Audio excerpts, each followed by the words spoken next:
ಶಿಕ್ಷಕ ಅಭ್ಯರ್ಥಿಗಳಿಗೆ ಮೊದಲಿಗೆ ನಮಸ್ಕಾರ ಆ್ಯಂಡ್ ಹಾಗೆಯೇ ಮೊದಲನೇ ಬಾರಿಗೆ ಯಾರೆಲ್ಲ ನಮ್ಮ ವಾಹಿನಿಗೆ ವಿಸಿಟ್ ಮಾಡಿದರೋ ಕೂಡಲೇ ಸಬ್ಸ್ಕ್ರೈಬ್ ಮಾಡಿ, ಹಾಗೆಯೇ ನಿಮ್ಮೆಲ್ಲ ಸ್ನೇಹಿತರಿಗೂ ಶೇರ್ ಮಾಡಿ.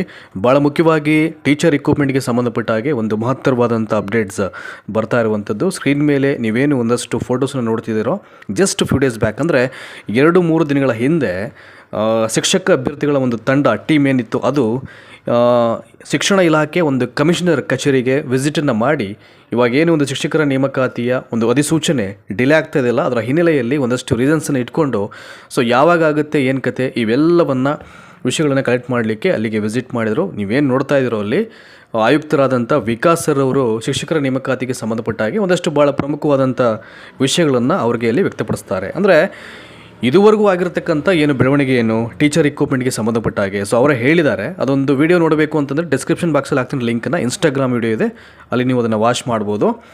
ಅಂದರೆ ಈಗಾಗಲೇ ಸನ್ಮಾನ್ಯ ಮುಖ್ಯಮಂತ್ರಿಗಳ ಕಚೇರಿಯಿಂದ ಸಿಗ್ನೇಚರ್ ಹಾಕಿ ಅದು ಸೆಕ್ರೆಟರಿಯೇಟ್ ಕಡೆ ಹೋಗಿದೆ. ಅದು ಅರ್ಥ ಮಾಡ್ಕೊಳ್ಳಿ. ಸನ್ಮಾನ್ಯ ಮುಖ್ಯಮಂತ್ರಿಗಳ ಕಚೇರಿಯಿಂದ ಈ ಶಿಕ್ಷಕರ ನೇಮಕಾತಿಗೆ ಏನು ಒಂದು ನೋಟಿಫಿಕೇಷನ್ ಮಾಡ್ತಕ್ಕಂಥ ಒಂದು ಫೈಲ್ ಇದೆ, ಅಲ್ಲಿ ಅವ್ರ ಕಡೆಯಿಂದ ಐ ಥಿಂಕ್ ಒಂದು ಅಥೆಂಟಿಕೇಟ್ ಸಿಗ್ನೇಚರ್ ಆಗಿ ಈಗ ಸೆಕ್ರೆಟ್ರಿಯೇಟ್ ಹತ್ರ ಇದೆ ಅದು.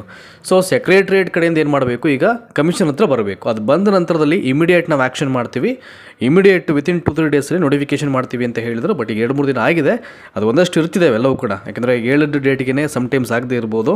ಸೊ ಅದು ಇದು ಫೈಲ್ ಮೂಮೆಂಟ್ಸು ಎಲ್ಲಿ ಏನಾಗಿದೆ ಎಲ್ಲವನ್ನು ವೆರಿಫೈಡ್ ಮಾಡಿ ಮಾಡಬೇಕಾಗತ್ತೆ ಅವರು. ಅದಾದ ನಂತರದಲ್ಲಿ ಇನ್ನೊಂದಷ್ಟು ವಿಷಯಗಳನ್ನು ಹೇಳ್ತಾರೆ. From the date of notification ಅವ್ರು ಹೇಳ್ತಾ ಇರುವಂಥದ್ದು, from the date of notification ಅಂದರೆ ಸೆಕ್ರೆಟ್ರಿಯೇಟ್ ಕಡೆಯಿಂದ ಒನ್ಸ್ ನಮ್ಮ ಕಚೇರಿಗೆ ಬಂತು ಅಂತಂದರೆ ಆ ಫೈಲು ಇಮಿಡಿಯೇಟ್ ನೋಟಿಫಿಕೇಷನ್ ಮಾಡ್ತೀವಿ ನಾವು. ಆದರೆ ನೋಟಿಫಿಕೇಷನ್ ಮಾಡಿದಂಥ ದಿನದಿಂದ ನಾವು 35 to 40 ಡೇಸ್, ಮ್ಯಾಕ್ಸಿಮಮ್ 45 ಡೇಸ್ ಅಷ್ಟೇ ನಾವು ಟೈಮ್ ಬೌಂಡಿಂಗೇ ಕೊಡ್ತೀವಿ ನಾವು ನೋಟಿಫಿಕೇಷನ್ ಮಾಡಿದಂಥ ದಿನದಿಂದ ಅಂತ ಹೇಳಿದರೆ. ಅಂದರೆ ಎಕ್ಸಾಮನ್ನೇ ಕಂಡಕ್ಟ್ ಮಾಡಲಿಕ್ಕೆ. ಇದೊಂಚೂರು ನನಗೆ ಕನ್ಫ್ಯೂಸ್ ಆಗ್ಬಿಡ್ತಿದ್ದು. ಸೊ ಹೌ ಈಸ್ ಪಾಸಿಬಲ್ ಅಂತ ಅಂದ್ಬಿಟ್ಟು ಈಗ from the date of notification ಅಂತಂದರೆ ಯಾವುದೇ ಇಲಾಖೆ ಪರೀಕ್ಷೆ ಒಂದು ಸಲ ಕಲ್ಫರ್ ಆಯಿತು ಅಂತಂದರೆ ಟಿಲ್ ನಿಮಗೆ ಅಪ್ಲಿಕೇಶನ್ ಎಂಡ್ ಡೇಟ್ ತನಕ ಮ್ಯಾಕ್ಸಿಮಮ್ 1-1.5 ತಿಂಗಳು ಒಂದು ಟೈಮ್ ಬೌಂಡಿಂಗ್ ಅಂತ ಇರ್ತಿದೆ ಅಲ್ವಾ, ಪ್ರೊಸೀಜರ್ ಅದು.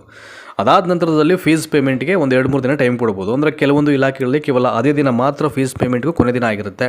ಇನ್ನು ಕೆಲವೊಂದು ಬೇರೆ ಬೇರೆ ಇಲಾಖೆಗಳಲ್ಲಿ ಫೀಸ್ ಪೇಮೆಂಟ್ ಮಾಡಲಿಕ್ಕೆ ಒಂದು 2-3 ದಿನಗಳ ಕಾಲ ಒಂದು ಎಕ್ಸ್ಟ್ರಾ ಟೈಮನ್ನು ಅಲ್ಲಿ ಅಲಾಟ್ ಮಾಡಿರ್ತಾರೆ. ಆದರೆ ವಿಕಾಸ್ ಹೇಳ್ತಾ ಇರ್ತಕ್ಕಂಥ ಒಂದಷ್ಟು ವಿಷಯಗಳನ್ನು ನಾನು ಅಬ್ಸರ್ವ್ ಮಾಡೋದಾದ್ರೆ ಇಲ್ಲಿ ಹೇಗೆ 35ರಿಂದ 40 ದಿನಗಳು ಎಲ್ಲವನ್ನು ಮುಗಿಸ್ಲಿಕ್ಕೆ ಸಾಧ್ಯ ಆಗುತ್ತೆ ಅಂತ ಅಂದ್ಬಿಟ್ಟು ಇವರು ಅಪ್ಲಿಕೇಶನು ಎಂಡ್ ಡೇಟ್ ಆಗಿ ಎಕ್ಸಾಮನ್ನು ಕನ್ಫರ್ಮ್ ಮಾಡಲಿಕ್ಕಾಗುತ್ತೆ. ಇದೊಂಚೂರು ಗೊಂದಲ ಆಗಿದೆ.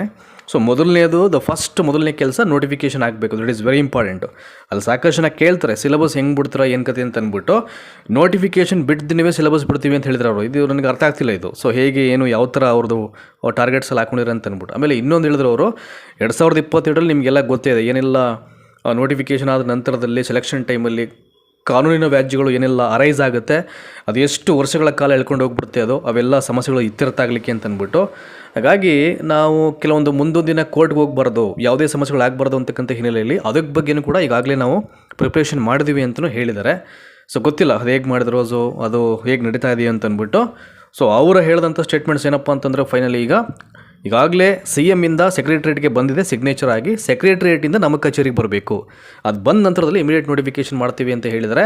ಅದು ಇನ್ನೊಂದು ಏನಪ್ಪ ಅಂತಂದರೆ 35ರಿಂದ ಮ್ಯಾಕ್ಸಿಮಮ್ 45 ದಿನ ಮಾತ್ರ ಟೈಮ್ ಇರುತ್ತೆ ಅಷ್ಟೇ ಅಂತ ಹೇಳಿದ್ದಾರೆ. ಈಗ ಅಂದರೆ ತುಂಬ ಜನ ಕೇಳ್ಬೋದು, ಈಗ ಹೆಂಗೆ ಸರ್ ಓದೋದು, ಈಗ ಕಾನ್ಸಂಟ್ರೇಟ್ ಮಾಡೋದು ಹೆಂಗೆ, ಓದೋದು ಹೆಂಗೆ, ಹಾಗೆ ಹೇಗೆ ಅಂತ ಅಂದ್ಬಿಟ್ಟು. ಅಷ್ಟು ಟೈಮಲ್ಲಿ ಎಲ್ಲ ಸಿಲೆಬಸ್ನ ಹೆಂಗೆ ಕವರಪ್ ಮಾಡೋದು, ಹೀಗೆಲ್ಲ ಸಾಕಷ್ಟು ಕ್ವಶನ್ಸ್ ನಿಮ್ಮಲ್ಲಿ ಇರುತ್ತೆ. ನಾನು ಮುಂಚೆನೇ ಹೇಳಿದೆ ನಿಮಗೆ. ಸೊ ಯಾವಾಗ ಕಡೆಯ ಒಂದು ಟೀಚರ್ ರಿಕ್ರೂಟ್ಮೆಂಟ್ ನಿಮಗೆ ಕಾಲ್ಫರ್ ಆಗಿ ಅದು ಕ್ಲೋಸ್ ಆಯಿತೋ ಅಲ್ಲಿಂದ ಹಿಡಿದು ನೆಕ್ಸ್ಟ್ ಹೊಸ ರಿಕ್ರೂಟ್ಮೆಂಟ್ ಮಾಡೋ ತನಕ ಏನು ನಿಮಗೆ ಟೈಮ್ ಬಾಂಡಿಂಗ್ ಇರುತ್ತೆ, and that was a time ಅಂತ, ಅದೇ ನಿಮಗೆ ಓದ್ತಕ್ಕಂಥ ಭಾಳ ಪ್ರೆಸಿಯಸ್ ಟೈಮ್ ಅದು. ತುಂಬ ಜನ ನೋಟಿಫಿಕೇಷನು ಆದಮೇಲೆ ಓದ್ತೀವಿ ಅಂತಂದರೆ ಹೆಂಗೆ ಸಾಧ್ಯ, how you are going to finish the syllabus, ಅವೆಲ್ಲ ಸಾಧ್ಯ ಆಗದೇ ಇರೋದು ಮಾತು. ಆದರೆ ಇನ್ನೊಂದು ಒಂದಷ್ಟು ಇದ್ರ ಬಗ್ಗೆ ಮಾತಾಡೋದಾದರೆ ಅವರು ಏನು 45 ದಿನ ಹೇಳಿದರೆ ತುಂಬ ಕಡಿಮೆ ಅಂತ ಅನಿಸ್ತಾ ಇದೆ ನನಗೆ. ಸೊ ಹೇಗೆ 45 ಡೇಸಲ್ಲಿ ಎಲ್ಲ ಪ್ರಕ್ರಿಯೆಗಳನ್ನು, ಅಪ್ಲಿಕೇಶನ್ ಪ್ರಕ್ರಿಯೆ ಆಗಿರ್ಬೋದು, ಫೀಸ್ ಪ್ರಕ್ರಿಯೆ ಆಗಿರ್ಬೋದು, ಎಕ್ಸಾಮಿನೇಷನ್ ಪ್ರಕ್ರಿಯೆಗಳಾಗಿರ್ಬೋದು, ಇವೆಲ್ಲವನ್ನು ಹೇಗೆ ಭಾಳ ಕಡಿಮೆ ದಿನಗಳ ಒಳಗಡೆ ಮುಗಿಸ್ಲಿಕ್ಕೆ ಸಾಧ್ಯ ಆಗುತ್ತೆ ಅಂತಕ್ಕಂಥದ್ದು ಒಂದು ಪ್ರಶ್ನೆ ಇದು. ಹಾಗಾಗಿ ಇವೆಲ್ಲವೂ ಕೂಡ ಅವರಿಂದನೇ ಕ್ಲಾರಿಟಿ ಬರಬೇಕು. ಬಟ್ ಒಂದು ಇಂಪಾರ್ಟೆಂಟ್ ಅಪ್ಡೇಟ್ ಏನಪ್ಪ ಅಂತಂದರೆ, ಸೊ ಅವರು ಒಂದು 2-3 ದಿನಗಳ ಹಿಂದೆ ನಾನು ಆರಂಭದಲ್ಲಿ ಹೇಳಿದಾಗೆ ಈ ಎಲ್ಲ ಟೀಚರ್ ಹಾಸ್ಪಿಟಲ್ಸಲ್ಲಿ ವಿಸಿಟ್ ಮಾಡಿದಾಗ ಕಮಿಷನರ್ ಕಚೇರಿಗೆ ವಿತಿನ್ 2 ಡೇಸಲ್ಲಿ ನೋಟಿಫಿಕೇಷನ್ ಮಾಡ್ತೀವಿ ಅಂತ ಹೇಳಿದ್ದಾರೆ. ಅದೊಂದು ವಿಡಿಯೋ ನೋಡಿ, ನಿಮಗೆ ಆಗುತ್ತೆ, ಅರ್ಥ ಆಗುತ್ತೆ. ಅದು ಡಿಸ್ಕ್ರಿಪ್ಷನ್ ಬಾಕ್ಸಲ್ಲಿ ಲಿಂಕ್ ಇದೆ, ಅದು ನೋಡ್ಬಿಟ್ಟು ದಯಮಾಡಿ ಕಮೆಂಟ್ ಮಾಡಿ ನನಗೆ. ಅದಕ್ಕೆ ಸಂಬಂಧಪಟ್ಟಂತೆ ಏನಾದರೂ ಅಪ್ಡೇಟ್ಸ್ ಬಂತು ಅಂತಂದರೆ ಅದ್ರ ಬಗ್ಗೆ ಮತ್ತೊಂದು ವಿಡಿಯೋ ಮಾಡಿ ನಿಮ್ಮ ಎಲ್ಲರ ಒಂದು ಪ್ರಶ್ನೆಗಳಿಗೆ ಉತ್ತರವನ್ನು ಸಿಗೋ ರೀತಿಯಲ್ಲಿ ನಮ್ಮ ಪ್ರಯತ್ನ ಅಂತೂ ಇದ್ದೇ ಇರುತ್ತೆ. ಸೊ ಧನ್ಯವಾದ ಇದೊಂದು ವಿಡಿಯೋನ ವಾಚ್ ಮಾಡೋದಕ್ಕೆ. Thank you so much.